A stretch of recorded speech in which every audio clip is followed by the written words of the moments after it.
Muy buenos días, tardes y noches, yo soy Banks y bienvenidos a Aderezo para el Seso. En el programa de hoy vamos a hablar sobre los tipos de inteligencia y específicamente sobre inteligencia lógico-matemática.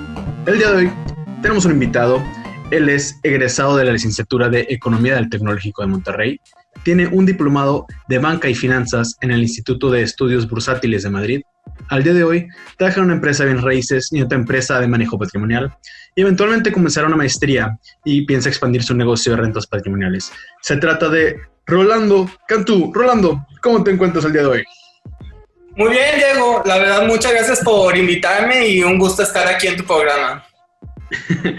Qué bueno. Bueno, me estabas comentando ahorita precisamente que, bueno, yo pensaba que eras contador y me contabas que realmente no, que eres economista. Me estabas explicando la diferencia entre uno y otro. No sé si puedes quedar una breve descripción de cuál es la diferencia para ti entre un economista y un contador. Mira, principalmente un contador se puede enfocar más en el análisis de lo que es una empresa, analizar los activos, que interesantemente los activos siempre son de que pasivo más capital, todo se financia por medio de esas dos fuentes a los activos.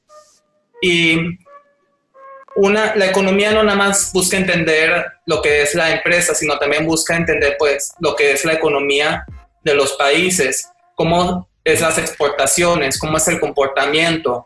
Un país comercia bienes similares con otros países o bienes diferentes. Sí, trata de buscar entender todo un sistema y el comportamiento humano que está lleno de incertidumbre, porque dentro de hasta una empresa se buscar, valga la palabra, la certidumbre en la incertidumbre. Ya. Ay, qué interesante. Y bueno, pues de hecho, yo soy muy malo con los números, entonces la verdad para mí pensar así como en economía o sea, todo ese tipo de cosas sobre la bolsa de valores, entender cómo se mueven ese tipo de cosas, pues para mí la verdad eso es completamente un misterio. Pues quería saber principalmente qué fue lo que a ti te llamó la atención sobre la economía, porque tío, a mí realmente me intimida, o sea, pensar en números, pensar en manejar todo eso, para mí es algo como que completamente impensable.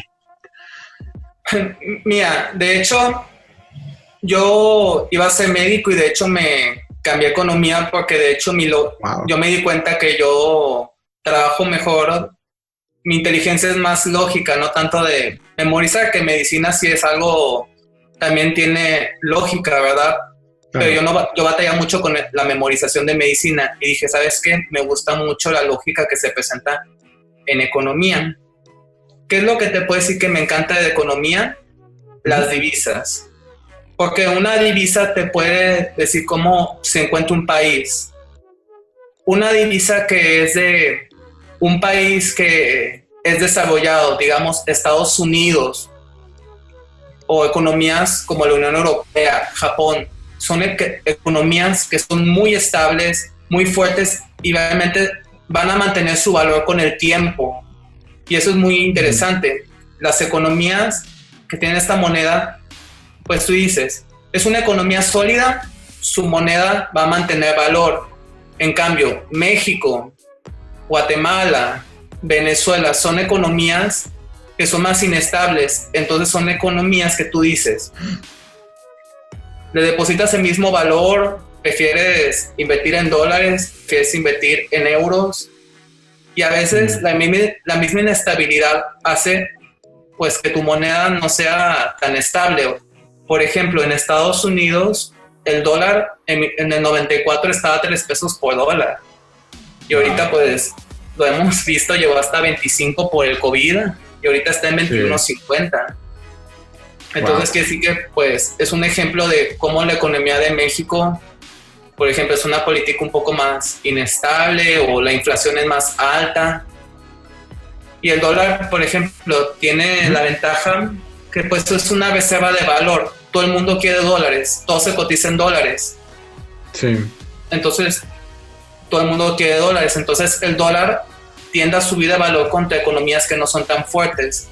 Entonces tú dices, sí, el dólar bajó. Sí, para la larga el dólar va a tender a subir, el euro va a tender a subir porque son monedas más estables, mantienen más su valor. Y eso es lo que me llama mucho la atención. yo ahorita trabajo en bienes raíces, que sí es un tema que me interesa mucho, pero así el tema principal de lo que me gusta a mí son las divisas. Wow, qué loco. Entonces, a ver, de lo que me puedo entender lo que comentabas, pues hablas de que entonces, ¿qué tan estable es la moneda? Depende también, o sea, de como qué tanta importancia le dan al país. O sea, por ejemplo, digamos que el peso mexicano igual y sería más estable si hubiera más gente viniendo, y como que cotizando comúnmente en pesos mexicanos, ¿no? O sea, eso es lo que realmente hace que una moneda sea estable o no. Sí, o por ejemplo, tú dices que la certidumbre política o la política monetaria que lleva el país, por ejemplo, algo que es muy interesante es que para mantener la estabilidad de una economía, todo país tiene que tener un banco central que es el banco de bancos. Yeah. Y este banco tiene que ser independiente del gobierno. Cuando es dependiente del gobierno, hay un doble interés del gobierno que puede imprimir dinero para solventar lo que es la que le faltó recursos, imprime dinero. La autonomía del Banco Central le impide al gobierno usar este método. O sea, sí puede decir de que, oye, pero, por ejemplo, es el caso de Venezuela, que el gobierno imprime dinero porque no es completamente autónomo el Banco de Venezuela. Y pues ya sabemos exactamente cómo se encuentra ese país. La autonomía de un banco también le da mucha certidumbre a una economía. Y desde que el Banco de México desde que México tiene un banco central, pues dentro de lo que cabe ha tenido una inflación que es mucho más controlada en época que no tuvo un banco central. Wow, qué loco. Es que sí he escuchado eso, ¿no? De que, o sea, porque hay gente que se pregunta eso, de que bueno, si falta dinero a la gente, porque no solo imprimen dinero y se lo dan a la gente, ¿no? Pero bueno, o sea, en tus palabras, o sea, ¿cómo le responderías a una persona que te dice eso? Me imagino que lo has escuchado ya varias veces. O sea, ¿cómo le explicas a una persona de que eso, de que porque no solo imprimen dinero? O sea, ¿cuál es la consecuencia negativa, ¿no? de hacer eso? Sí, mira, tengo un ejemplo así que es, digamos que en la economía se produce 10 bicicletas, ¿no? Digamos, un ejemplo sencillo. Claro. Y hay 100 pesos en la economía. Pues tú dices, 10 bicicletas, 100 pesos, 10 pesos por bicicleta, ¿no? Uh-huh. Al siguiente año, la producción se mantiene, sigue siendo 10 bicicletas, pero, sorpresa, el gobierno imprimió 100 pesos más. Hay 200. No aumentaste tu producción, no te volviste más productivo. Y como no te volviste más productivo como país, tiende a subir. Pues, ¿sabes qué? Hay la misma cantidad de bienes, hay más billetes, pues cuesta más. Ya, sí. Creo que entiendo. Hay más dinero en la economía con el mismo nivel de producción. Para que haya menos inflación, tiene que aumentar la producción de un país.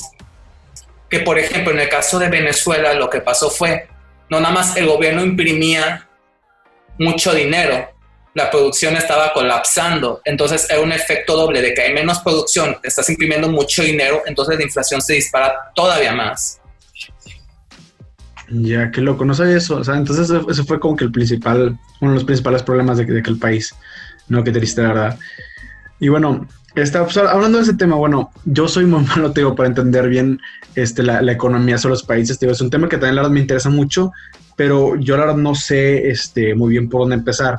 Entonces, pues si nos puedes hablar un poquito más o menos de la forma más resumida que puedas, y yo sé que es un tema complejo, pero no sé si algo medio resumido que puedas contarnos de más o menos cómo funciona la economía de los países y tal vez un dónde empezar, ¿no? Dónde podemos empezar a buscar información al respecto. Mira, siempre para buscar información económica de un país, por lo menos de México, yo recomendaría mucho la base de datos del Banco de México para datos económicos o datos del INEGI. Un indicador que oye mucho la gente es el Producto Interno Bruto, que es cuánto produce el país. Y puede ser no voy a entrar mucho a detalles, pero puede ser por se llama método de gasto o método de ingreso. Y por ejemplo, por método de gasto, que es un método un poco más sencillo de calcular, tú dices, vas a tomar el consumo de la gente, el gasto gubernamental, las exportaciones, pero ahí se le tiene que restar las importaciones. ¿Por qué? Yeah. Porque las importaciones no son parte del Producto Interno Bruto. O sea, se le resta porque no son producidas en el país. Ya. Yeah. Es literalmente, el factor es exportaciones menos importaciones. Entonces, tu PIB es más alto cuando, es más estable cuando exportas más de lo que importas, digamos. Ya. O sea, entonces ya, sí he escuchado mucho de pues, el PIB, ¿no? Del Producto Interno Bruto, pero realmente como que no entendía bien qué significa, y ahorita que me está explicando eso, pues entonces se trata más que nada de qué tanto está produciendo el país, o sea, qué tanto está produciendo. Pero no, ¿cómo se mide? O sea, ¿se mide también con respecto a cuánto dinero está circulando o se mide con respecto a cuánto exporta versus lo que se importa? Se mide principalmente, de hecho, por lo mismo, un peso de hoy no es igual a un peso de ayer. Un peso de ayer, por la inflación, valía más. Entonces, en economía se utiliza algo que se llama deflactor del PIB, o también se puede usar lo que se llama el año base. Por ejemplo, tú puedes decir, voy a mantener la producción con un año base de 93, entonces se produjo tanto, pero a un precio estable, porque tú dices, una naranja valía 3 pesos en el 93 y 4 pesos en el 94. Tú dices, ¿produciste más naranjas? Yeah. Pues no. O sea, tú dices, no, mi PIB, en este caso el crecimiento sería 0 porque me quedé con la misma cantidad de naranjas. Pero tú dices, 3 y el otro fue 6, pero cada naranja valía 6, pues tuve ya un crecimiento. Tratas de mantener los precios, digamos, constantes para poder medir más el producto. Ya, mientras más cambian, pues ahí es cuando empieza a haber problemas. Y por ejemplo, relacionándolo a contabilidad, la contabilidad de un país cambia con las normas de información financiera de México cuando por 3 años seguidos la inflación acumulada está arriba del 50%. Ya, qué loco. No sé nada de eso. Qué interesante. O sea, y todo eso tiene que ver, o sea, supongo que eso también tiene que ver, por ejemplo, por un problema que hay últimamente, que es la gente habla sobre, los precios de las cosas están subiendo, pero no está cambiando el salario. O sea, ¿tú crees que puede haber una solución o tú crees que se solucionaría ese problema si de hecho aumentar los salarios, o crees que eso simplemente generaría más problemas en este caso? De hecho, es una pregunta interesante. O sea, realmente no te puedo decir que hay una respuesta exacta, porque también tiene que ver mucho con la productividad de los trabajadores. Yo lo que me enfocaría principalmente es, ¿sabes qué? Si da oportunidad de aumento de salarios, siempre y cuando se vea reflejado por un aumento de productividad del trabajador.